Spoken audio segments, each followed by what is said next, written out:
মাননীয় মুখ্যমন্ত্রী professor doctor Manik Saha মহোদয় মঞ্চে আসার জন্য অনুরোধ করব। রেশমা সিংহ প্রস্তুত থাকার জন্য অনুরোধ করব। সাইমন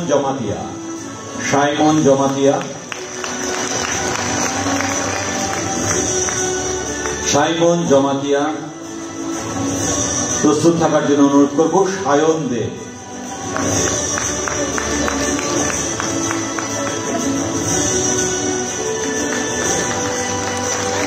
সাইমন জমাতিয়া নিয়োগপত্র গ্রহণ করছে। সায়ন দেব। পরবর্তীতে আসবে সুমন দেববর্মা, নিয়োগপত্র গ্রহণ করছে সায়ন দেব। সুমন দেববর্মা মঞ্চে আসার জন্য অনুরোধ করছে। সুমন দেববর্মা। পরবর্তীতে পূজা দাস। সুমন দেববর্মা নিয়োগপত্র গ্রহণ করছে। পূজা দাসকে মঞ্চে চলে আসার জন্য অনুরোধ করব। প্রস্তুত থাকতে অনুরোধ করছি। স্নিগ্ধা দাস, মেডোনা রিয়াং। পূজা দাস নিয়োগপত্র গ্রহণ করে নিলেন। এবার গ্রহণ করছেন স্নিগ্ধা দাসের পরে আসবেন মেডোনা রিয়াংকে মঞ্চে আসার জন্য অনুরোধ করব। পরবর্তীতে প্রস্তুত থাকার জন্য অনুরোধ করব শ্যামল দাস। মেডোনা রিয়াং সম্মানিত আমাদের আজকের অনুষ্ঠানের প্রধান অতিথি তথা উদ্বোধক প্রফেসর ডক্টর মানিক সাহা মহোদয়ের হাত থেকে নিয়োগপত্র গ্রহণ করছে শ্যামল দাস। তারপর আসার জন্য অনুরোধ করব মার্থা ডার্লো এবং অঙ্কিতা ভট্টাচার্য। মার্থা ডার্লো নিয়োগপত্র গ্রহণ করলেন। এবার আসছেন অঙ্কিতা ভট্টাচার্য।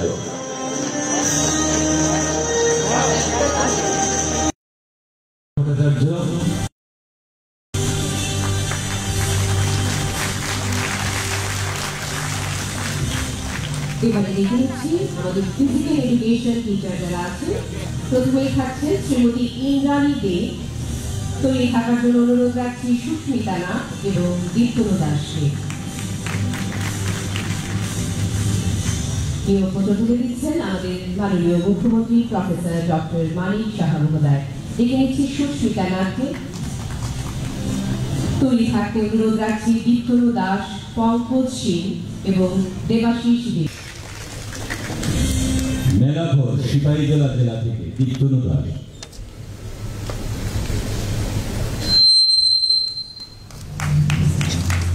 পঙ্কজ সিং আসার জন্য অনুরোধ করব। মেলাঘর সিপাহীজলা জেলা। দেবাশিস দে অনুরোধ করব মঞ্চে চলে আসার জন্য। দক্ষিণ ত্রিপুরা জেলার রাজপুর গ্রাম থেকে।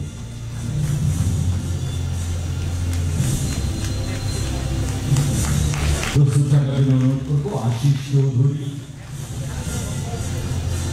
ভেলোয়ার চর, সিপাহীজলা জেলা। পরবর্তীতে আসবে রূপক বড়ুয়া, কাঞ্চনপুর, উত্তর ত্রিপুরা জেলা থেকে।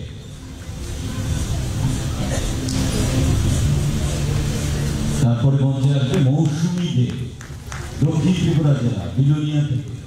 মৌসুমী দে। ঊনকোটি জেলা থেকে কুমারঘাটে শ্রীমতী সুপ্রিয়া দাস। আপনাকে মঞ্চে আসার জন্য অনুরোধ করছি শ্রীমতী সুপ্রিয়া দাস। তারপর গোমতী জেলা থেকে ফুলকুমারী গ্রাম থেকে শ্রী সুব্রত দাস। আপনি মঞ্চে চলে আসুন শ্রী সুব্রত দাস। সিপাহীজলা জেলা থেকে পোড়াধল রাজনগর আব্দুল হোসেন। আপনি মঞ্চে চলে আসুন। পশ্চিম ত্রিপুরার ইন্দ্রনগর থেকে শ্রীমতী এলিনা শর্মা। পশ্চিম ত্রিপুরা ইন্দ্রনগর জেলা থেকে। ধলাই ডিস্ট্রিক্ট থেকে নর্থ নালিছড়া গ্রামে শ্রী সজল মগ, ধলাই ডিস্ট্রিক্ট। তারপর প্রস্তুত থাকার জন্য অনুরোধ করব উত্তর ত্রিপুরা জেলা থেকে কামেশ্বর গ্রাম পঞ্চায়েতে আনোয়ার হোসেন, উত্তর ত্রিপুরা জেলা থেকে। পশ্চিম ত্রিপুরা জেলার চারিপাড়া থেকে শ্রী প্রীতম সরকার। প্রীতম সরকার মন্ত্রী চলে আসবেন। পশ্চিম ত্রিপুরা জেলা থেকে যোগেন্দ্রনগর গ্রামে শ্রীমতী জাহ্নবী গগৈ পশ্চিম ত্রিপুরা জেলা থেকে। তারপর সিপাহীজলা জেলা থেকে চান্দুল গ্রাম থেকে দেবাশিস নোয়াতিয়া জাহ্নবী গগৈ নিয়োগপত্র নিলেন। তারপর মঞ্চে আসবে সিপাহীজলা জেলা থেকে রীতা দেববর্মা সিপাহীজলা জেলা থেকে। প্রস্তুত থাকার জন্য বলবো গোমতী জেলা থেকে ইমু মুরাশি এবং উত্তর ত্রিপুরা জেলা থেকে অনামিকা রিয়াং। আপনি মঞ্চে চলে আসুন।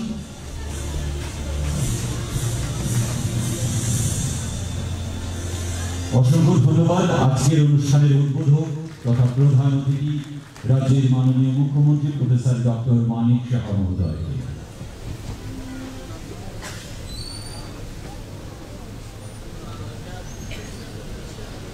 এবারে আমরা গর্বের সাথে বিনীতভাবে আহ্বান জানাচ্ছি আমাদের আজকের অনুষ্ঠানের শুভ উদ্বোধক তথা মুখ্য অতিথি, রাষ্ট্র নির্মাণে যার নিরন্তর শ্রম অধিক নির্দেশনা আমাদের পথ নির্দেশ করে, মাননীয় মুখ্যমন্ত্রী মহোদয় প্রফেসর ডক্টর মানিক সাহা, ওনার মূল্যবান বক্তব্য প্রদানের জন্য।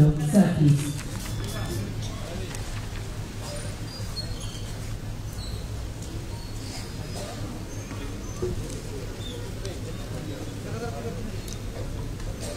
সবাইকে নমস্কার। আজকে স্কুল এডুকেশন ডিপার্টমেন্টের উদ্যোগে যে এখানের যে আয়োজন, distribution of offer of appointment for physical education teachers and special educated যারা ব্রাঞ্চে আছেন, সেই উপলক্ষে আমাদের মঞ্চে উপস্থিত আছেন guest of honour Shri Ravel Hemendra Kumar, special secretary education ডিপার্টমেন্টে।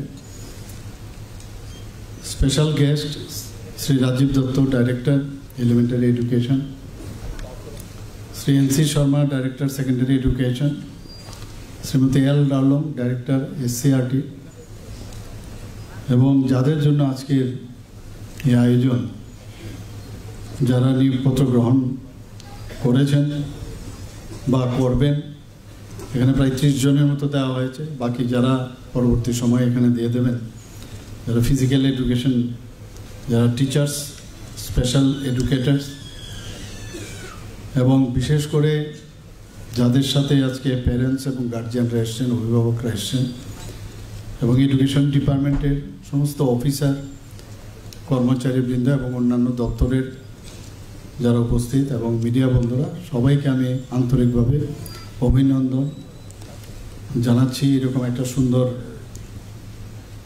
যে অফার বিতরণের অনুষ্ঠান আপনারা এসেছেন। আপনারা দেখেছেন আমাদের সরকার যবে থেকে প্রতিষ্ঠিত হয়েছে, প্রতিনিয়ত আমরা এই ধরনের অনুষ্ঠান আমরা করে গেছি, এবং ট্রান্সপারেন্টের মাধ্যমে আমরা যে রিক্রুটমেন্ট আমরা করি, সেটা কিন্তু এর আগে কিন্তু আমরা কখনো দেখিনি।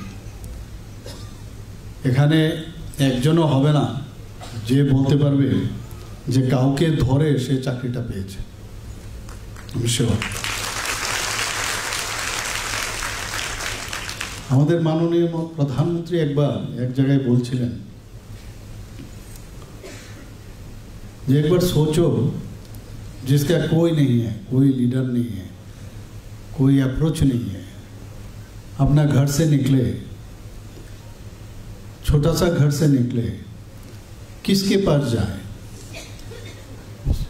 उसके पास सहारा कौन है। ये जो सिलसिला इतना साल चला है,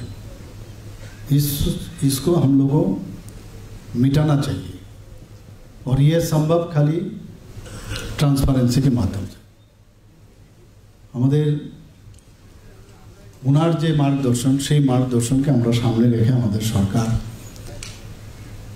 আজকে আমরা সেইভাবে কিন্তু কাজটা করছি।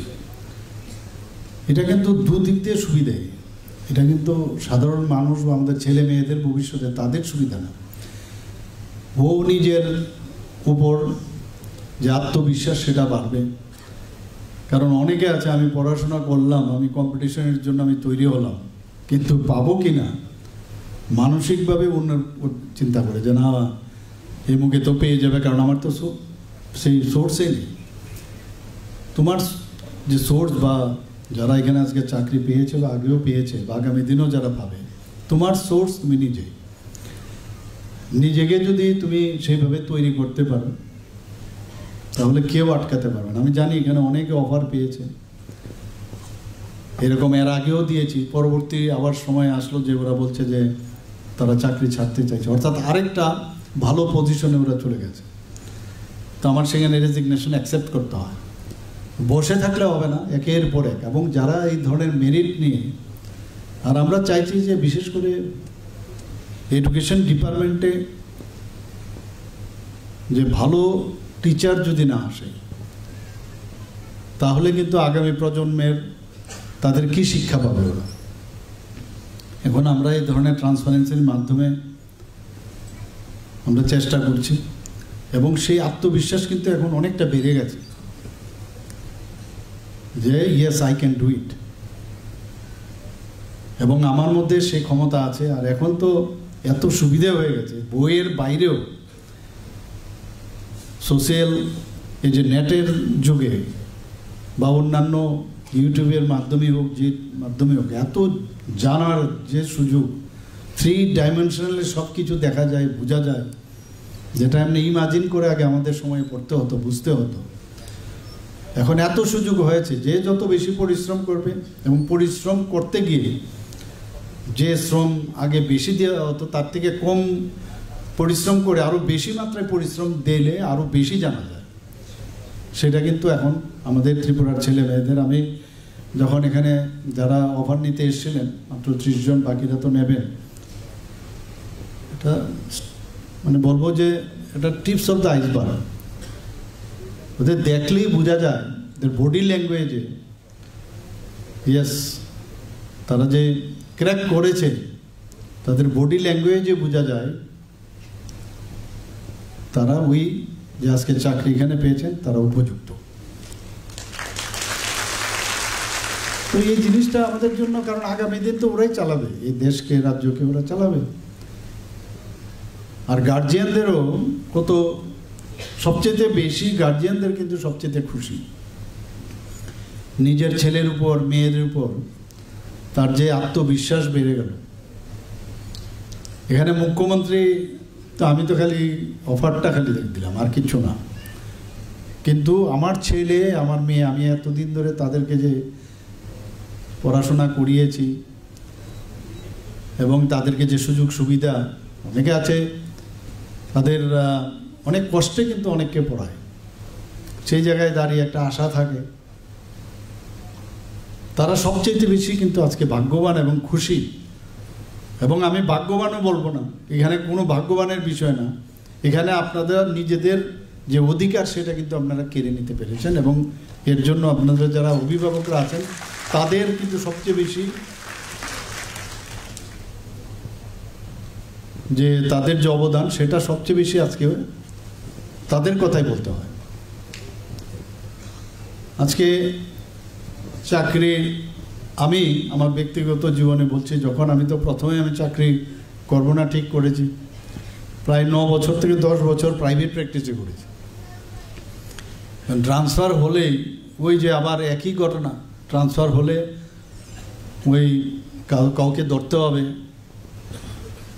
এবং সেইভাবে ধরার মাধ্যমে একটা ভালো জায়গায় থাকা। আজকেও আমি একটা প্রোগ্রামে, আমি ওখান থেকে নামার পর আমি কথা বলছিলাম, আগে যদি আমরা পোস্টিং হতো সাবরুমে, তো মানে একটা সাংঘাতিক বিষয় যে ওখানে এত দূরে যাব, এভাবে বাস পাল্টিয়ে উদয়পুর, আবার সেখানে যাওয়া, পাহাড় পর্বত। এখন তো ইজ অফ গোয়িং, কত ইজি হয়ে গেছে রাস্তা, কোনো অসুবিধাই হয় না। ঠিকভাবে এইভাবেও নর্থে বলুন, আমরা সব দিকে আমরা চেষ্টা করছি, ঊনকোটিই বলুন, তো এখন কিন্তু পোস্টিং দিলেও এতটা সমস্যা হয় না এখন। এবং প্রথমভাবেই যখন দূরে দূরে পোস্টিং হবে, আমি অলরেডি বিভিন্ন ডিপার্টমেন্টকে বলেছি ডিফিকাল্ট এরিয়া যেগুলো আছে এগুলোকে ডিনোট করার জন্য। ফর এক্সাম্পল আমাদের স্বাস্থ্য দপ্তরে আমি বলছি রুরাল হসপিটালে চাকরি করতে হবে পিজির জন্য 3 বছরের, কিন্তু রুরাল হসপিটাল আমি জিরানিয়া রুরাল হসপিটালে ছিলাম, এটাও রুরাল হসপিটাল। আবার গন্ডা তুইসাতে সেও এখানে সেও একই অবস্থা, তার যে নাম্বার আর আমার নাম্বার 1। তো এর জন্য এটাই বললাম যে 10 নম্বর দেওয়া হয় ডিফিকাল্ট এরিয়াগুলোতে যদি থাকে, একদম এক্সট্রিম ডিফিকাল্ট এরিয়াতে যদি হয় তাকে 10 নম্বর দেওয়া হবে।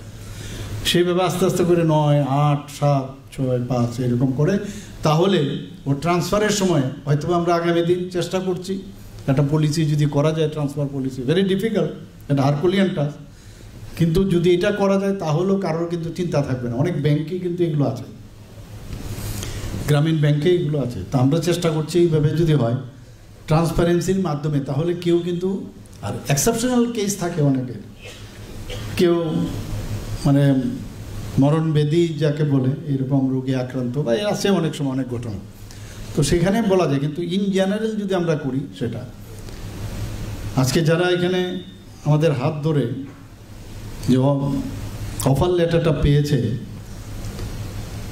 আমার নিজের অনুভূতি দিয়ে বলছি, ভিতরে যে কত খুশির একটা আমেজ, এবং সেটা কিন্তু সারা জীবন মনে থাকবে। এটা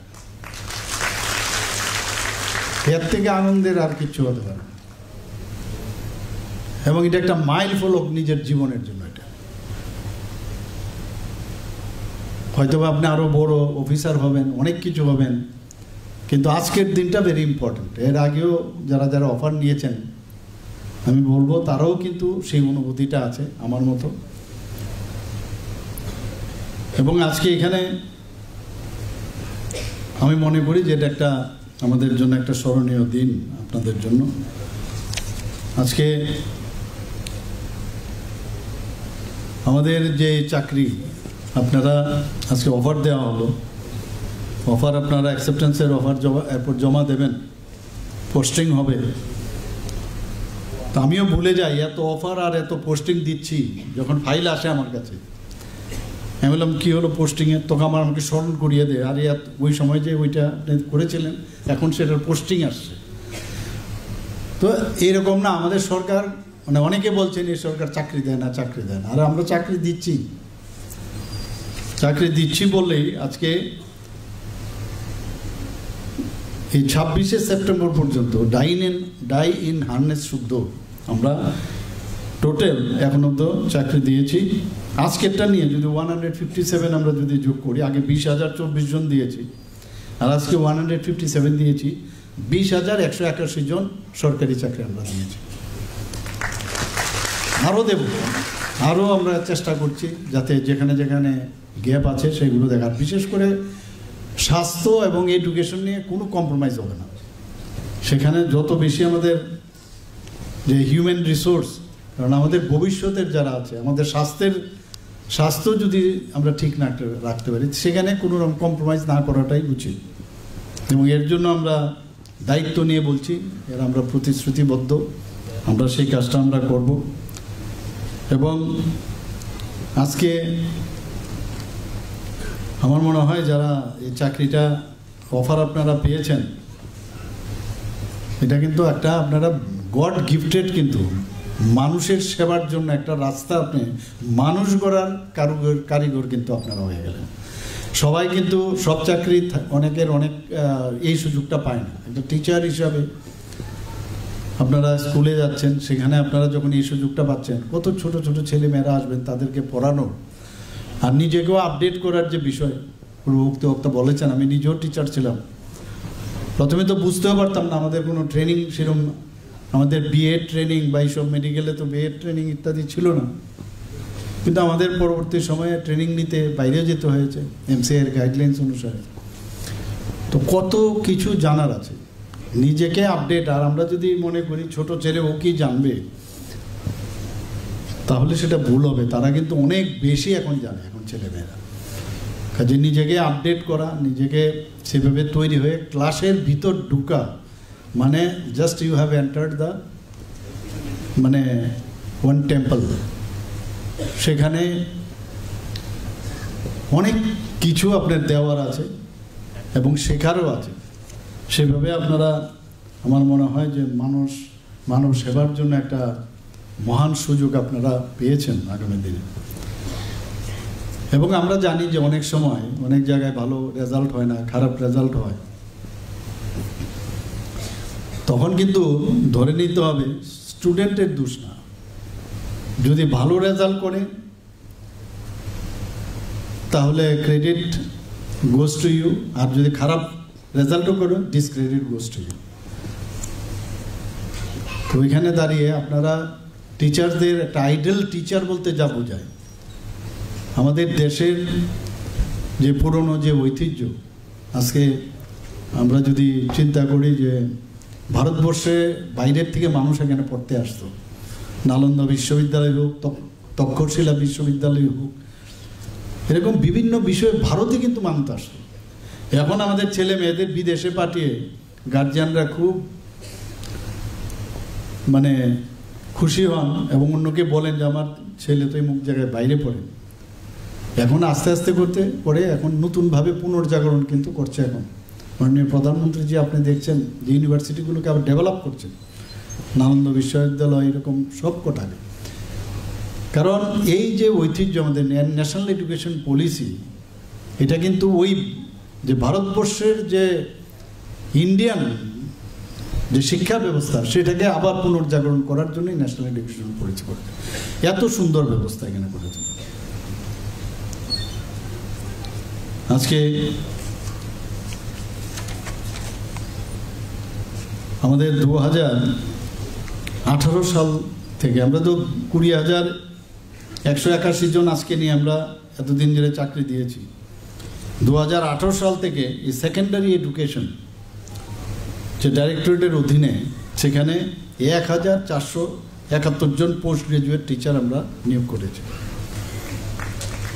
4,444 জন গ্রাজুয়েট টিচার আমরা নিয়োগ করেছি। 88 জন স্পেশাল এডুকেটর আমরা নিয়োগ করেছি।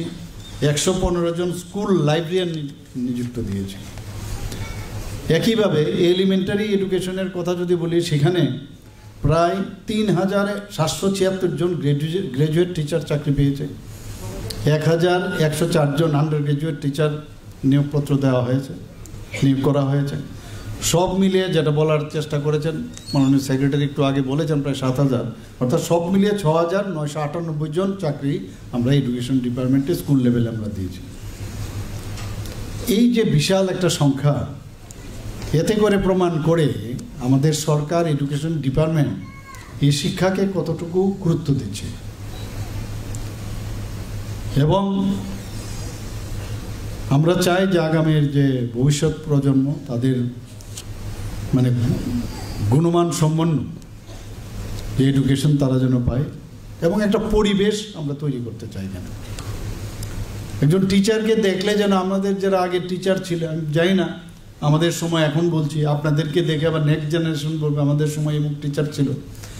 তো নিজেকে ওইসব যে টিচার ছিল তাদেরকে মানে ব্যাটন নেওয়ার মতো আর কি, এদের থেকে ব্যাটন নিয়ে আপনাদের কাছে রাখতে হবে, যে সবাই যেন মনে রাখে যে আমাদের এই টিচার আমাকে। আমি কিছুদিন আগে আমি পাটনাতে গিয়েছিলাম ওর টেকিং সেরেমনিতে।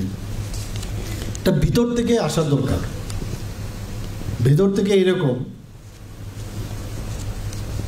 যে আমি এক স্যারের, আমার যে একটা সাবজেক্ট ছিল এই স্যারকে আমি দেখতাম, ওনার একটা হেল্পিং অ্যাটিটিউড ছিল। এবং প্রফেসর N.K. সিং, ওনার খবর আমি নিয়েছিলাম, এর আগেও আমি গিয়েছি, ওনার সাথে দেখা হয়নি, কিন্তু অন্যান্য টিচারদের সাথে আমার দেখা হয়েছে। এবং ওনারা এত আপ্লুত যে ওনাদেরকে আমি মনে রেখেছি।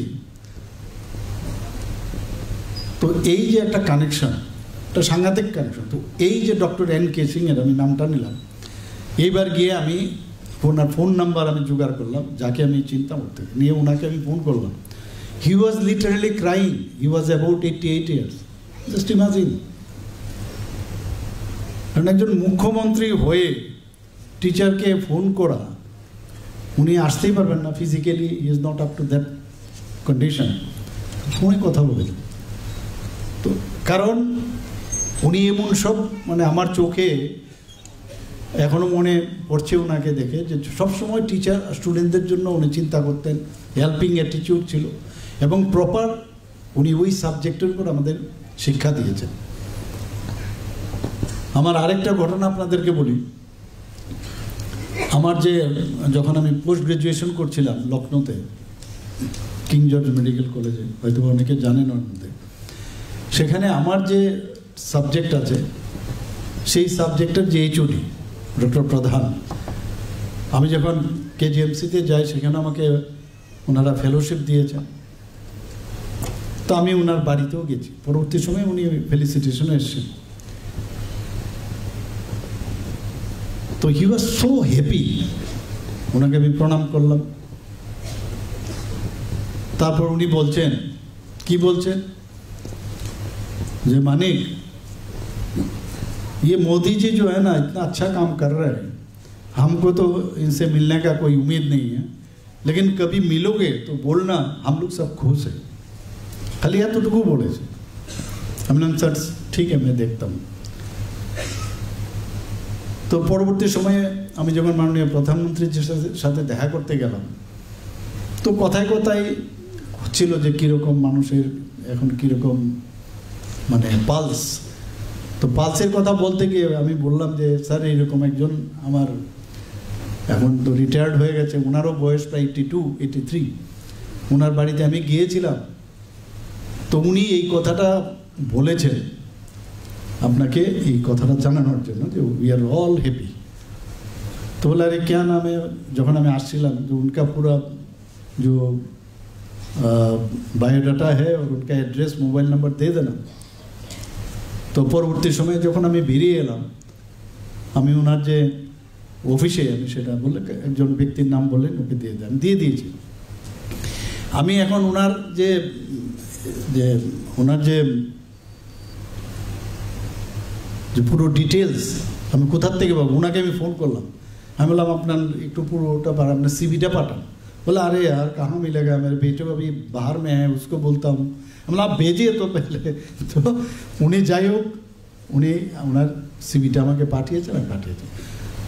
তো এই যে ব্যবস্থা হয়তো বা উনি চিঠি লিখেছেন আমার জানা নেই, কিন্তু এখানে হচ্ছে আমি আমার স্টুডেন্ট হিসাবে ওনার যে আমি একটা উনি যে আমাকে বলেছেন উনকে পাস মেরা ये মেসেজ দেনা, এটাই হচ্ছে রিলেশন। এইরকম রিলেশন যদি আমরা রাখি স্টুডেন্ট এবং টিচারের মধ্যে, আগামী দিন মনে হয় আমাদের যেটা আমরা বলছি যে সমাজ পরিবর্তনের যে কথা আমরা প্রায়ই বলি, সমাজের পরিবর্তন তবেই সম্ভব হবে। আমরা এখানে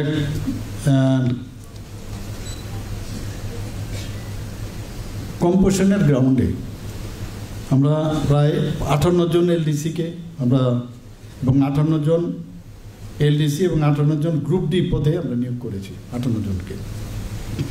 একইভাবে এই যে কম্পোজিশনের যে গ্রাউন্ড এলিমেন্টারিতে 69 এলডিসি এবং 44 জনকে আমরা গ্রুপ ডিতে চাকরি দিয়েছি। সব মিলিয়ে এই যে ডাইন হার্নেস যেটা কম্পোজিশনের গ্রাউন্ড বলা হয়, সেখানে প্রায় 229 জন এলডিসি ও গ্রুপ ডি পদে যোগ দিয়েছে। আমাদের জয়েন্ট রিক্রুটমেন্ট বোর্ড জেআরবিটি মাধ্যমে সেকেন্ডারিতে 117 জন এলডিসি, 400 পদ, খালি ওখানে টিচার দিলে তো হবে না, ওখানে তো 405 জন যেখানে এমটিএস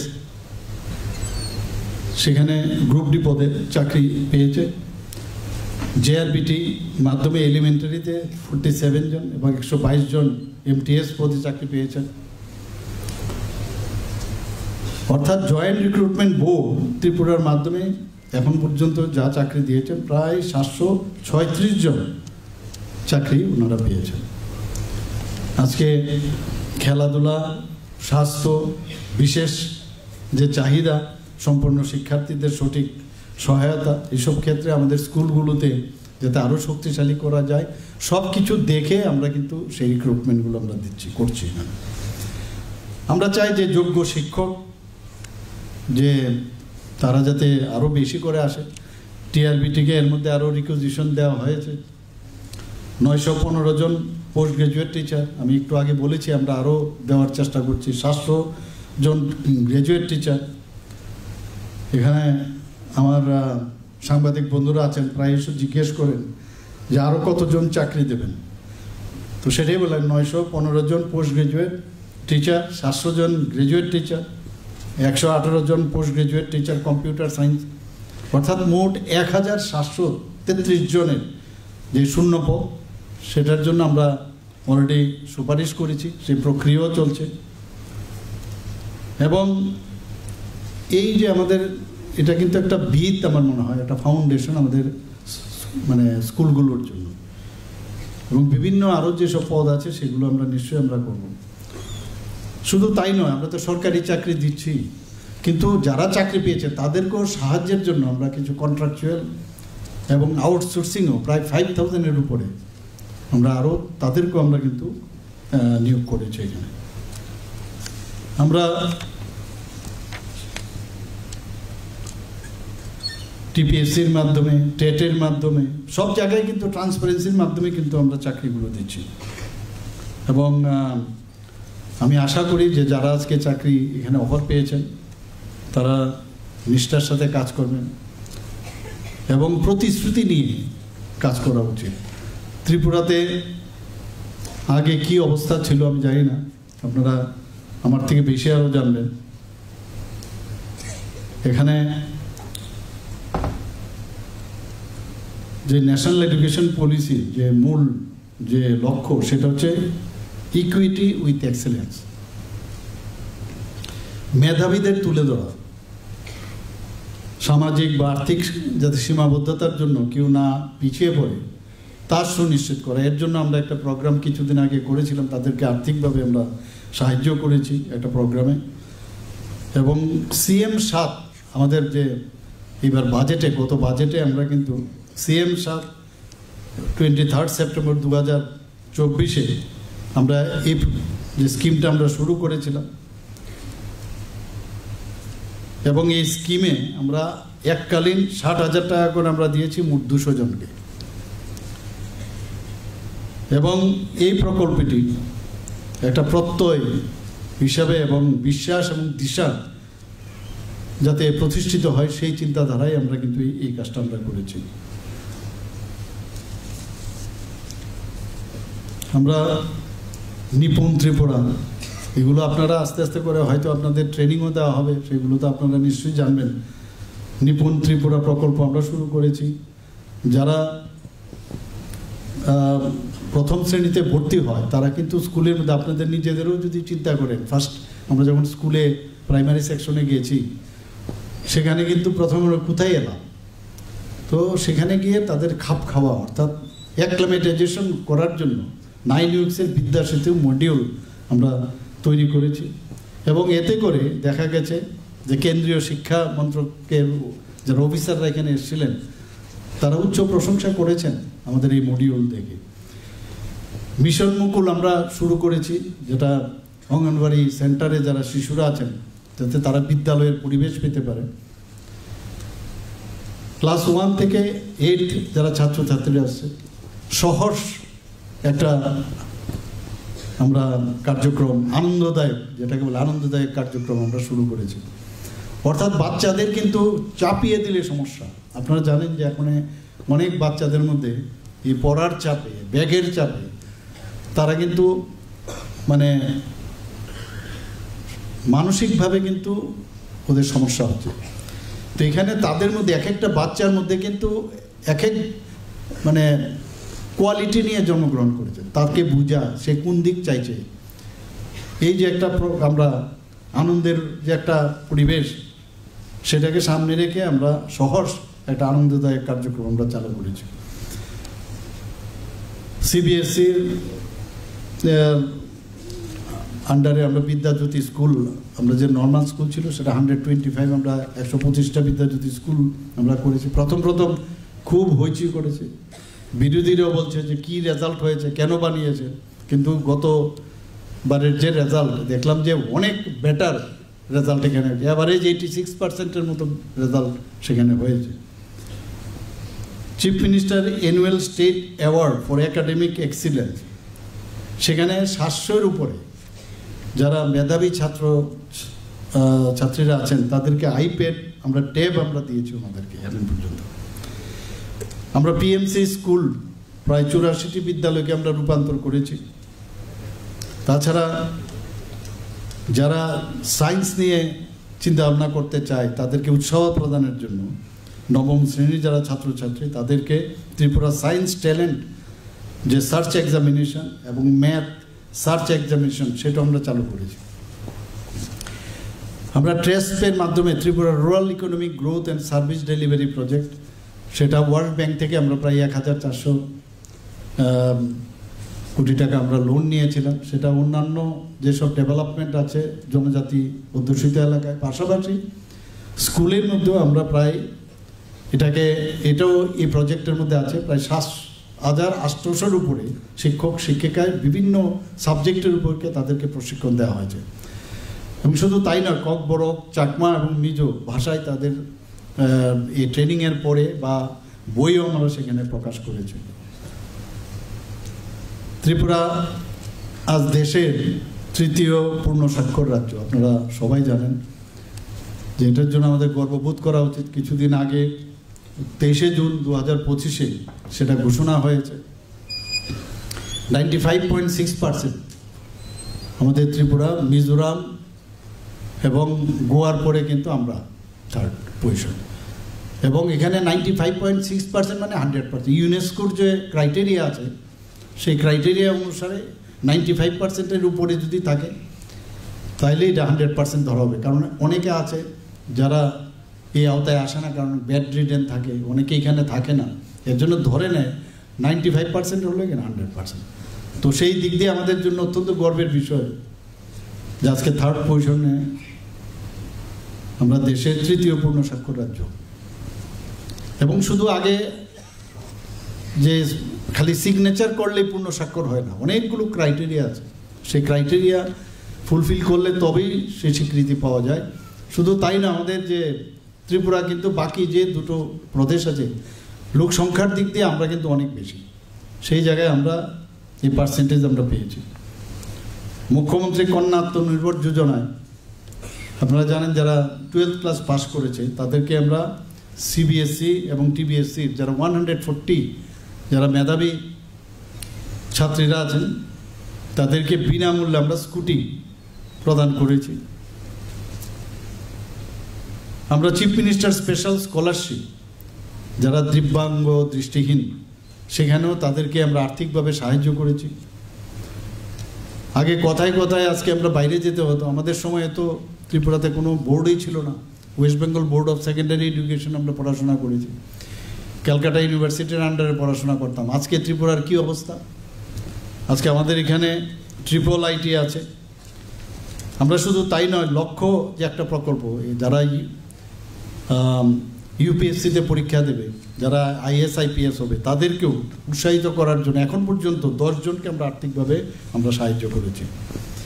ত্রিপুরাতে ন্যাশনাল ফরেন্সিক ইউনিভার্সিটি হয়েছে, NLU হয়েছে, ন্যাশনাল ল ইউনিভার্সিটি হয়েছে, আমাদের তো নিজেদের আছেই, স্টেট MBB ইউনিভার্সিটি হয়েছে এখন। তাছাড়া আমাদের সেন্ট্রাল ইউনিভার্সিটি যেটা ত্রিপুরা ইউনিভার্সিটি সেটা হয়েছে, NIT আছে, এগ্রিকালচার কলেজ, ভেটেনারি কলেজ, কেন্দ্রীয় যে সংস্কৃত বিশ্ববিদ্যালয় সেগুলো হয়েছে, 3টা medical college, dental college, BSc nursing college, pharmacy college, ANM GNM college. কাজেই যারা এখন ছেলে মেয়েরা পাশ করছে তাদের কিন্তু এভিনিউজ কত বেড়ে গেছে। আমাদের তো এখান থেকে যেতে গেলে আবার সেই হাওড়ার থেকে কলকাতা যাওয়া, সেখান থেকে আবার ট্রেনে বিভিন্ন জায়গায় যাওয়া, তাই গার্জিয়ানদের উপরও বিরাট একটা প্রেশার পড়তো। আজকে এখানে এতগুলো সুবিধা হয়েছে। আজকে আপনারা সবাই জানেন, সব জায়গায় এই কথাটা বারবার বলবো আমি এবং বলিও, যে ত্রিপুরা যে প্রপার ডাইরেকশনে যাচ্ছে তার সবচেয়ে বড় যে প্যারামিটার, আজকে নর্থ ইস্টার্ন জোনের মধ্যে আমরা কিন্তু GSDPর কথা যদি বলি, we are the second highest. আজকে যদি পার ক্যাপিটা ইনকাম বলি, আমরা সেকেন্ড হাইয়েস্ট। আমাদের নীতি আয়োগ ত্রিপুরাকে বলছে যে ফ্রন্ট রানার স্টেজ হিসাবে ঘোষণা করা হয়েছে। আজকেও আমি একটা জায়গায় গেলাম, RDর প্রোগ্রামটা ছিল, সেখানে আমি বলেছি যে পঞ্চায়েতে আমরা 7-7টা আরও অনেক আমরা ডিস্ট্রিক্টগুলো বিভিন্ন ক্রাইটেরিয়ার উপর ভিত্তি করে আমরা কিন্তু পুরস্কৃত হয়েছি ন্যাশনাল লেভেলে। ছোট একটা রাজ্য, তারপরে এত আমাদের ঠিক ডিরেকশনে এখন কাজ করছে। ল অ্যান্ড অর্ডারের কথা অনেকে নানাভাবে এটাকে, কারণ আর তো কোনো মূলধন নেই, এগুলো নানাভাবে বলার চেষ্টা করে। ছোট ছোট ঘটনাকে এমনভাবে বলবে এখানে আইনের শাসন নাই ইত্যাদি ইত্যাদি, কিন্তু ডাটা কি বলছে সারা ভারতবর্ষের মধ্যে 28টা রাজ্যের মধ্যে নিচের দিক দিয়ে আমরা 3rd পজিশন। এটা তো এমনিতে হয় না, 3rd পজিশন হচ্ছে আমরা চাইছি আরও নিচের দিকে, এবং যেখানে যেখানে সমস্যা হবে প্রবলেম হবে কিন্তু ইমিডিয়েটলি সেখানে আমরা সেটাকে অ্যাড্রেস করছি কিনা, তার সমাধান হচ্ছে কিনা। ক্রাইম রেট আগের থেকে অনেক কমে গেছে এখানে, তো সেইগুলো আমরা করছি এখানে। এই কারণেই কিছুদিন আগে আমরা দিল্লিতে মাননীয় প্রধানমন্ত্রীজিও সেখানে ছিলেন, নর্থ ইস্ট বিজনেস সামিট একটা হয়েছিল। তো সেই সামিটে যে 8টা অষ্টলক্ষ্মীর কথা বলা হয় তাদের সেখানে সবার অবস্থান ছিল, এবং 30,000 কোটি টাকার মৌ হয়েছে। আপনারা শুনে খুশি হবেন যে 30,000 কোটি টাকার মধ্যে 15,000 কোটি টাকা শুধু ত্রিপুরার জন্য মৌ হয়েছে। ভাবুন আপনারা, অর্থাৎ কি যারা ইনভেস্ট করবে ওরা তো সব খবরাখবর নিয়ে তবেই ত্রিপুরার জন্য। আমি নিজেও সেখানে ছিলাম, আমাদের কাউন্টারে প্রচুর ভিড় অন্যান্য জায়গার তুলনায়। এখন সেই কারণেই এতগুলো আজকে Dhammadipa international Buddhist university already start হয়ে গেছে সাবরুমে। এখানে টেকনো ইন্ডিয়া ইউনিভার্সিটি আমি সেদিনও গিয়েছিলাম, আমি সবকটা ইউনিভার্সিটিতে গেছি। এখানে আরিয়াভাট ইন্টারন্যাশনাল ইউনিভার্সিটি নর্থে শুরু হয়ে গেছে। এখানে মাতা ত্রিপুরী সুন্দরী ওপেন ইউনিভার্সিটি, অনেকে আছে পড়াশোনা মানে করতে পারছে না কারণ কাজকর্মে থাকে, অনেকে চাকরি করেন, তাদের জন্য এই ধরনের ইউনিভার্সিটি এখন নতুন শুরু হয়েছে। সেগুলো আপনারা শুনে খুশি হবেন। তো কিছুদিন আগে ক্যাবিনেটে আমরা ডিসিশন নিলাম, এই যে উমেন্স কলেজ আগরতলা আছে সেই উমেন্স কলেজকে আমরা উইমেন্স ইউনিভার্সিটি আমরা করব, এবং তারও ঘোষণা হয়ে গেছে এখানে। এবং কিছুদিন আগে নলছড় থেকে বিভিন্ন কারণে ওরা দাবি করছিল এখানে একটা উইমেন্স যাতে একটা বিশ্ববিদ্যালয় হয়, তো সেখানেও উইমেন্স কলেজ করার জন্য সেখানেও আমরা ডিসিশন নিয়ে নিয়েছি। আমাদের যে টিআইটি আছে এখানে, ত্রিপুরা ইনস্টিটিউট অফ টেকনোলজি, সেটাকেও আমরা ইউনিভার্সিটি করব, সেটারও ডিসিশন হয়ে গেছে। তো একের পর এখানে সেক্রেটারি মহোদয় আছেন, ক্যাবিনেটে আমরা সেই ডিসিশনটা নিয়েছি সেখানে। তো আমার মনে হয় যে আমরা এখন সেই আগের জায়গায় নেই। আমাদের এখানে হেলথ হাব হচ্ছে, আমাদের এখানে মেডিকেল হাব হচ্ছে, এখানে আমাদের এখানে এডুকেশন হাব হবে। আস্তে আস্তে করে আমরা চাই যে আমরা সবাই এই এক ত্রিপুরা শ্রেষ্ঠ ত্রিপুরা যেটা আমরা ইচ্ছা সেটা আমরা তৈরি করব। আর একটা সুন্দর পরিবেশ যাতে তৈরি হয়। ড্রাগ এডিক্ট আমাদের জন্য একটা বিরাট চ্যালেঞ্জের বিষয়, চ্যালেঞ্জ থাকতেই হবে। চ্যালেঞ্জ না থাকলে সেটাকে মানে ইউ হ্যাভ টু এমব্রেস। সেখানে যারা টিচাররা আজকে আছেন আপনাদের কাছে একটা আমার অনুরোধ থাকবে, আপনারা এই বিষয়ে নজর আপনারা দেবেন। ক্লাসের মধ্যে কোন স্টুডেন্ট তার মানে কিভাবে রিয়েক্ট করছে, তার অ্যাবসেন্ট কিনা, কি কারণে অ্যাবসেন্ট হচ্ছে, ড্রাগের দিকে যাচ্ছে কিনা, এইগুলো, এবং ড্রাগ এডিকশন নিয়ে সে HIV ইনফেকশন হোক, এইডস নিয়ে এইগুলো বিষয় নিয়ে আলোচনা করা দরকার। HIV একবার যদি হয়ে যায়, বিভিন্ন কারণে হয়, কিন্তু সবচেয়ে বেশি যেটা হচ্ছে ইন্ট্রাভেনাস ইনজেকশন এখন হচ্ছে। এতে করে যে ক্লাসের বাইরেও, রুটিনের বাইরেও, আউট অফ দ্য বক্সও কিন্তু এইসব নিয়ে মাঝে মাঝে কথা বলা উচিত। তাহলে এই অ্যাওয়ারনেসটা কিন্তু আপনারা করতে পারবেন যে HIV যদি হয় তাহলে তার যে ভাইরাল লোড সেটা কিন্তু মানে যাতে কম থাকে, সেটা কিন্তু নির্মূল করা যায় না। তো নির্মূল যেহেতু করা যায় না, ভাইরাল লোড, তার জন্য যে অ্যান্টিরেট্রোভাইরাল থেরাপি আছে সেটার জন্য আমাদের মানে গভর্নমেন্টের সমস্ত হসপিটাল থেকে সেটা দেওয়া হচ্ছে। যারা অলরেডি নেশাতে যুক্ত হয়ে গেছে, নেশার হবে কিন্তু সে সাইড এফেক্ট আসবে না। ওরাল সাবস্টিটিউট থেরাপি, ওএসটি দেওয়ার ব্যবস্থা আছে। তো এই বিষয়গুলো এবং নিলে তার শারীরিক এবং মানসিকভাবে এবং ফ্যামিলিগত সমাজের কত বড় ক্ষতি হচ্ছে সেইগুলো আপনারা অন্তপক্ষে 5-6 মিনিট অন্তপক্ষে ওখানে বলবেন। এবং আপনাদের দায়িত্ব কিন্তু শিক্ষাদান না, আরও অনেক আপনাদের দান। এবং আমি আপনারা এই যে আগামী দিন আপনারা চাকরিতে জয়েন করবেন, আপনাদের যাত্রা শুভ হোক, ভালো হোক, রাজ্যের ভালো হোক, স্কুলের যে আমাদের শিক্ষা ব্যবস্থা ভালো সেই আশা রেখে আমি আমার কথা বলা শেষ করছি। নমস্কার, জয় হিন্দ। আমাদের সবার প্রেরণা মাননীয় মুখ্যমন্ত্রী মহোদয়কে জানাই হৃদয়ের গভীর থেকে শ্রদ্ধা ওনার এই মূল্যবান বক্তব্যের জন্য। আজকে উল্লেখযোগ্য দিনটি যারা নিয়োগ পেয়েছে তাদের কাছে বিশেষভাবে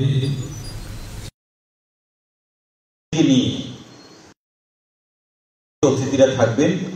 উদ্বোধক রাজ্যের মাননীয় মুখ্যমন্ত্রী প্রফেসর ডক্টর মানিক সাহা মহোদয় থাকবেন। একটা ফটো সেশন সবাইকে নিয়ে একসঙ্গে করা যাবে না, তাই অনুরোধ করব স্পেশাল এডুকেটর পোস্টে যারা নিয়োগপত্র পেয়েছেন তাদের মধ্যে পশ্চিম জেলা, সিপাহীজলা জেলা, গোমতী জেলা এবং দক্ষিণ ত্রিপুরা জেলার যারা আছেন আপনারা মঞ্চে তাড়াতাড়ি চলে আসুন। সময় আমাদের খুব সংক্ষিপ্ত, আমরা অতিথিদেরকে বেশি